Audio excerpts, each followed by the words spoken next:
This is my home. This is my kitchen. This is my family. Tilly. Jack. Holly. Megan. And of course, my wife Tana. You may think you're the busiest person in the world, but over this series, I'm going to prove it's still possible to cook stunning food at home. My rules are simple. Home cooking has to be easy. It's got to be fast. It's got to be delicious. So, if you think you can't cook amazing food at home, think again. These are the only recipes you'll ever need. Breakfast, lunch and dinner. The price of ingredients seems to be going through the roof at the moment. So, whether you've got a big family like me or you're just cooking for yourself, it pays to keep an eye on costs. But that doesn't mean you have to compromise on taste. My Ultimate Thrifty recipes prove that whatever your budget, you can still cook sensational food. First, a breakfast to cheer you up, whatever your budget. My mum's thrifty cinnamon eggy bread with quick stewed apples.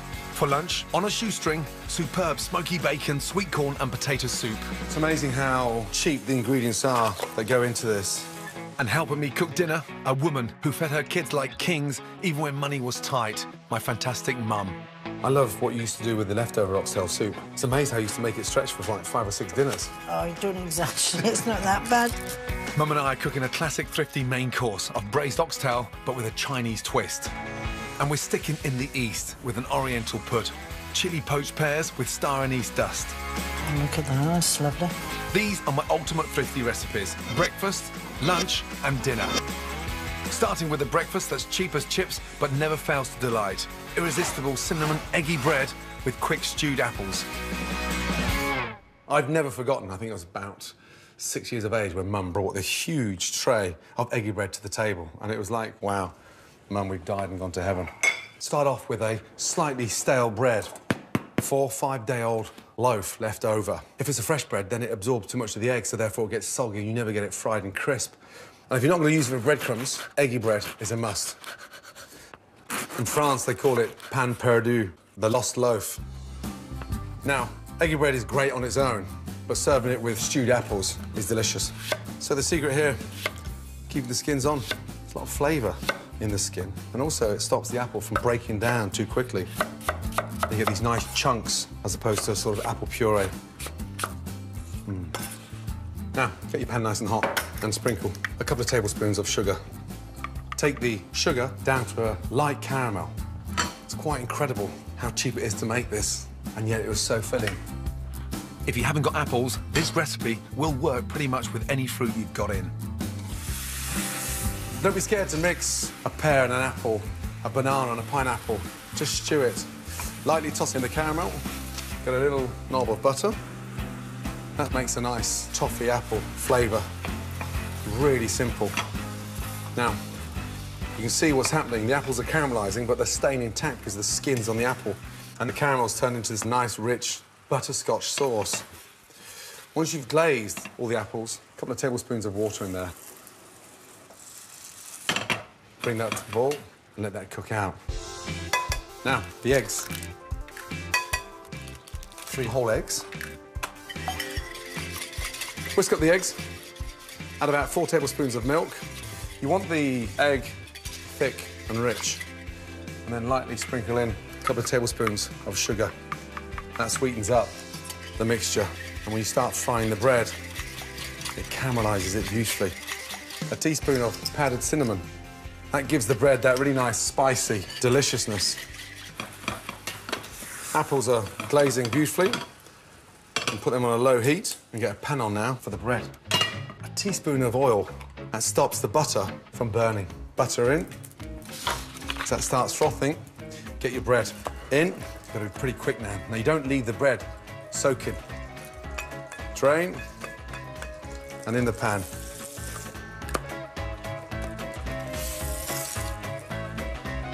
Once your eggy bread has browned, flip it over.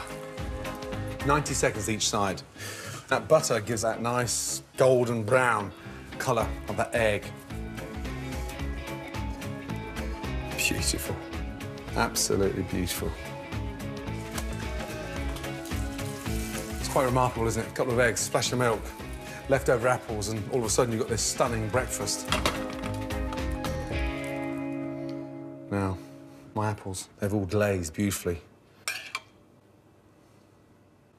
Get a nice spoon of that amazing juice and drizzle that over. Wow. If my mum saw me doing this, she'd kill me. You're getting all posh again. No, no, Mum. I'm using a touch of iced sugar to make it look stunning. And that, for me, takes me back to when I was 6 years of age. And I thought I'd just won the lottery. That is incredible. Eggy bread. You won't get more breakfast for your buck. My mum's incredibly delicious cinnamon eggy bread with quick stewed apples.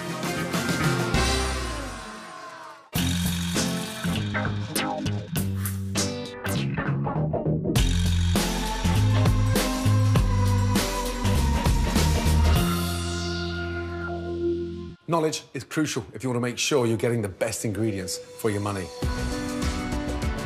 So, to help you shop smarter, here's a closer look at some of the key ingredients I'll be cooking with today. First for lunch, I'm using bacon. Deliciously seductive in a sarnie and great for adding flavour and texture to thrifty dishes because a little goes a long, long way. My favourite bacon is traditional cured Italian pancetta. Rich and strong in flavour, it brings extra depth to salads, stews and soups. But a great cheaper alternative is streaky bacon, and it's what I'll be using for my thrifty lunch. Star anise is an aromatic, aniseedy, star-shaped pod widely used in Chinese cooking. Fantastic simmered in savoury broths or infused in sweet puddings. Star anise is widely available in supermarkets, but for the thrifty, it can be bought in bulk from specialist Asian grocers. Properly stored in an airtight container, the pods will last for several months. Oxtail is pretty much what it says on the tin, the tail bones of a bull or cow. Perhaps its best known, guys, is as oxtail soup, but this cut is also a great value for money choice for braising. If you shop around, it's hard to find a cheaper cut of red meat. Cooked long and slow, they'll yield unctuous chunks of melt-in-your-mouth beef. I'll be cooking mine Chinese style for a delicious thrifty dinner. My ultimate thrifty lunch would always be a soup. Soups are really versatile and great for using up ingredients you've already got, but best of all, I absolutely love them. And this is one of my favourites, a comforting smoky bacon, sweet corn and potato soup. Thrifty for me is about ingredients that are in the cupboard. Smoky bacon, onions, potatoes, sweet corn. It's amazing how cheap the ingredients are that go into this. Get your bacon and just cut into nice chunks. I want these nice bite-sized pieces. Smoky, chunky, and just absolutely delicious. It's almost like an American corn chowder. Potatoes give it starch, thickness. Sweet corn gives it that glossy, delicious flavour.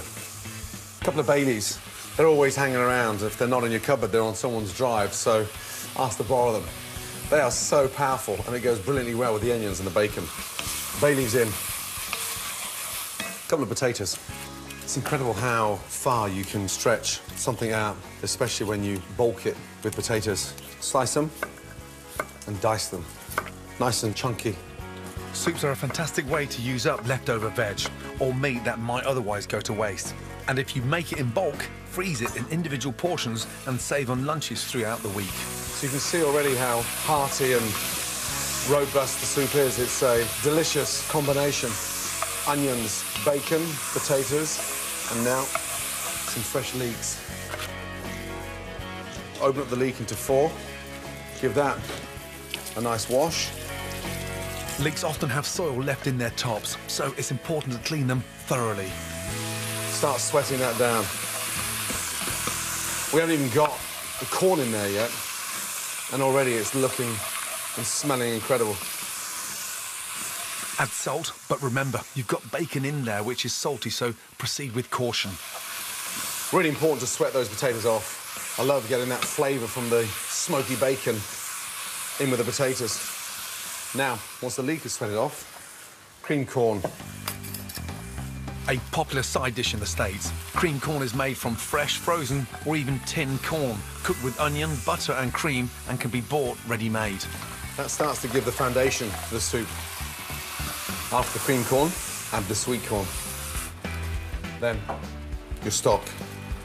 Don't flood the soup. Just bring the stock to underneath the ingredients. You can always add. It's very difficult to take away. Homemade chicken stock is so cheap to make. Just boil up your roast chicken bones with a few fresh veg and freeze in batches for when you need it. Lighten the load with a touch of milk. That gives a really nice, bright colour. Now bring that up to the boil. Turn it down and let it simmer for 12 to 15 minutes. As it cooks slowly, the starch thickens the soup, the bacon renders, and that leek, onion, starts to puree, and the corn just shines. OK, next we're going to make the American cheese biscuits. In the UK, they're known as scones, but in America, they're called biscuits. First, put plain flour into a sieve. Add baking powder and sift both into a bowl. Next, add some salt, pepper, and grated mature cheddar cheese.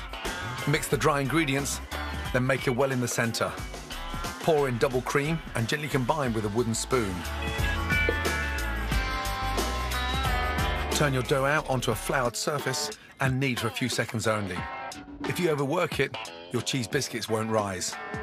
Roll out your dough to about 2 centimetres thick and cut into 4 centimetre round biscuits. Place well apart on a lined baking sheet and leave to rest on the tray for about 10 minutes. Then brush the top of each biscuit with melted butter and bake for about 30 minutes at 160 degrees C in a preheated oven. When your cheese biscuits are well risen and a beautiful golden brown, remove. Deliciously Moorish, served hot or cold. Time to dole out my thrifty lunch. I always like to leave a soup to stand or rest. It looks richer, gets rid of all the stock.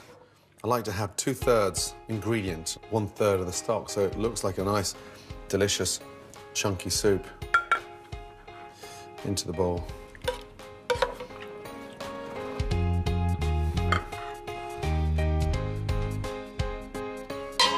Beautiful. Tinned sweet corn, a leek, potato, and some streaky bacon. But it doesn't look like it's just come out of a store cupboard. That is proper, hearty food.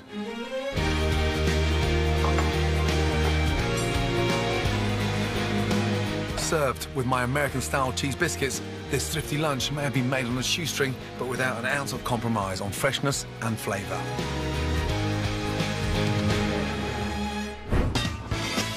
Coming up, Mum and I cook some traditional thrifty favourites from my childhood. Now I know why we're all so skinny growing up.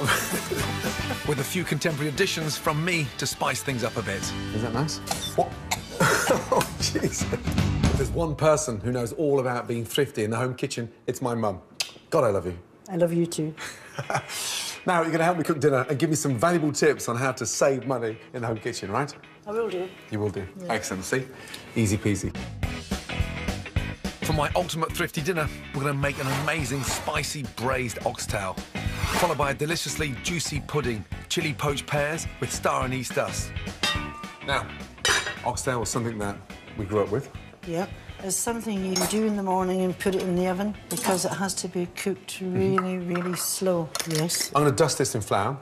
It's amazing how many chefs are using oxtail in their menus today. It's incredible. It's very popular. It's very cheap as well. It's amazing how you used to make it stretch for like 5 or 6 dinners. Oh, I don't exaggerate. It's not that bad. Now I know why we're all so skinny growing up. It wasn't that bad. I'm joking. Come on, you know I'm joking. But you see, sometimes we went to the butcher's and you had maybe extra 2 or 3. I used to put it in a saucepan and you had lovely stock for soup. What was that spicy soup? That really nice mulligatawny. Mulligatawny. And I used to make a good pot of Scotch broth. Scotch broth, I remember. Now, we'll peel a couple of cloves of garlic. Look, I'll show you a quick way of getting that out. Get your knife and just mash it. Mess. No, it's not a mess. Peel them, and I'll crush them in the garlic crusher, OK? Right, oxtail in. Gonna fry that off, OK, and get that nice and brown.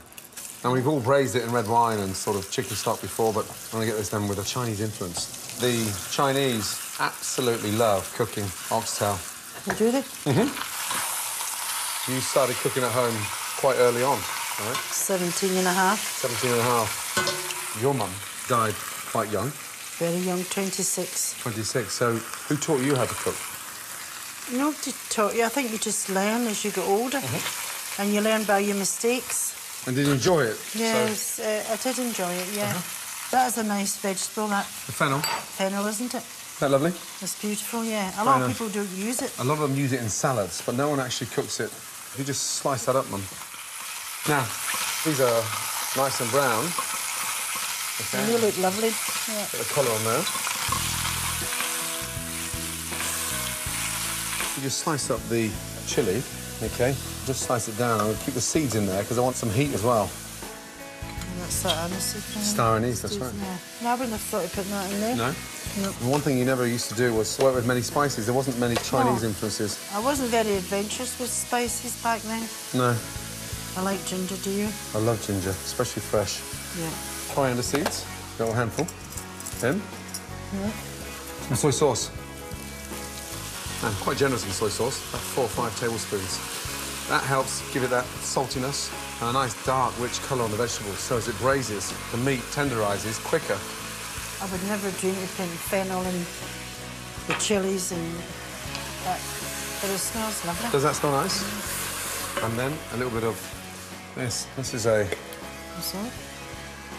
rice wine vinegar. Oh, is it? Yeah. What other tips would you give me in order to save money on cooking? What got you through that tough time feeding all 6 of us and holding 2 jobs? When that was in the oven, say, for about an hour and a half, then I would think, right, I'll make a rice pudding or put an apple pie in for the same sort of heat.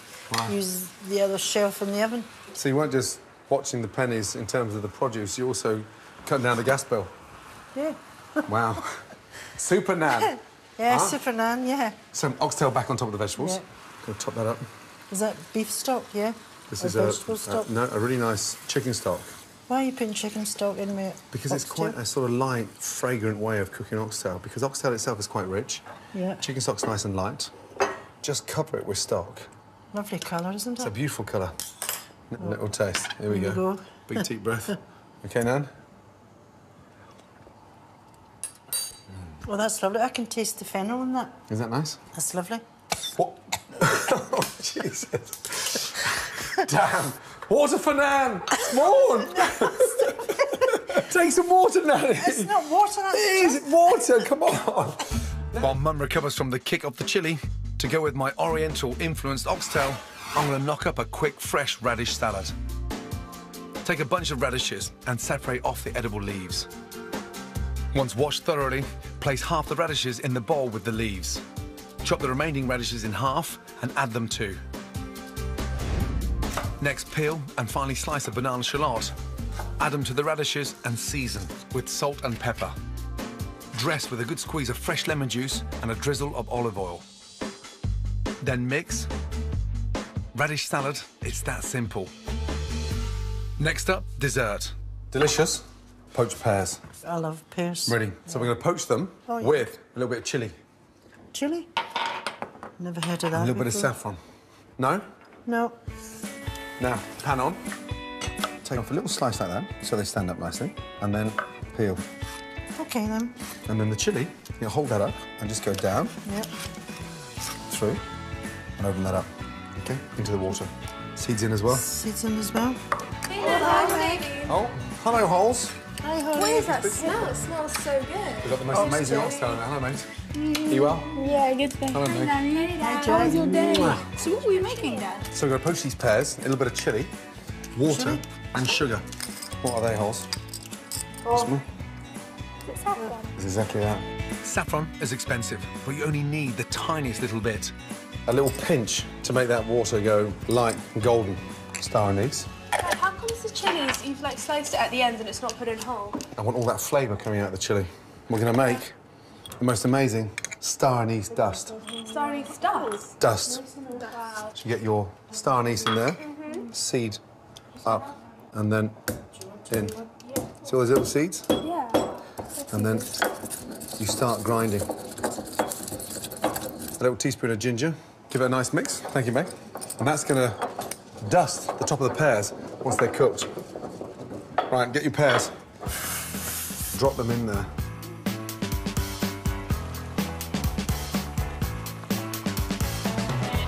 And that's what we're going to sprinkle. Ginger and star anise. Wow. How nice is that? Very good. Oh, that's lovely, isn't it? So once they're cooked, cool down, sprinkle that over the top.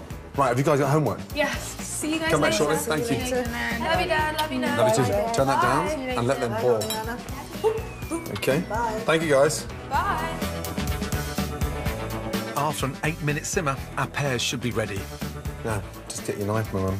Put the knife through and see how easy the knife is. Beautiful.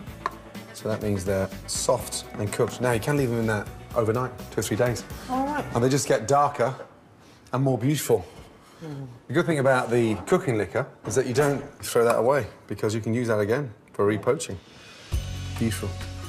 I mean, they look impressive. They smell delicious, don't they? Don't they? A bit of chilli. Look at the colours now. It's lovely, isn't it? Colours are amazing, man. And just... But it smells delicious. Doesn't it? And then take your little star anise dust and just dust over. Oh, look at that. That's lovely. Now for my favourite part, the oxtail. Wow. Look at that.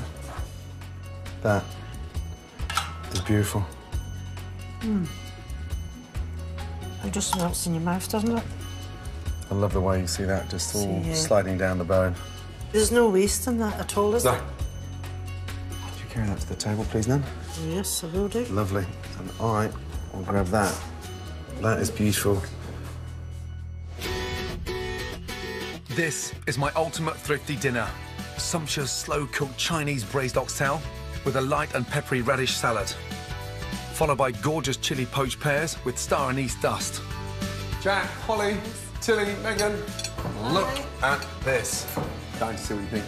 It's delicious. Good, nice. Mum, what do you think? It's lovely. Is it? Puts me in mind of days gone by. A lot of people just lift it up and eat it with their hands. No. Has anyone saved room for those delicious, stunning pears? We have. We have. I have. Nanny, good to see you. Super Nan. Cheers. Nice. To collect selected recipes from the show, go to my scrapbook at channel4.com/Gordon. Next time, my ultimate Middle Eastern food. It's sort of bold food that's packed full of freshness and great flavours. It's a feast of colourful and aromatic dishes. That'll smell better than any boyfriend you'll ever have. I beg to differ. Health Freaks is in our neck of the woods here on 4 tonight at 8:30. Next up, and who doesn't like a drink in the garden? River Cottage Bites is on the way.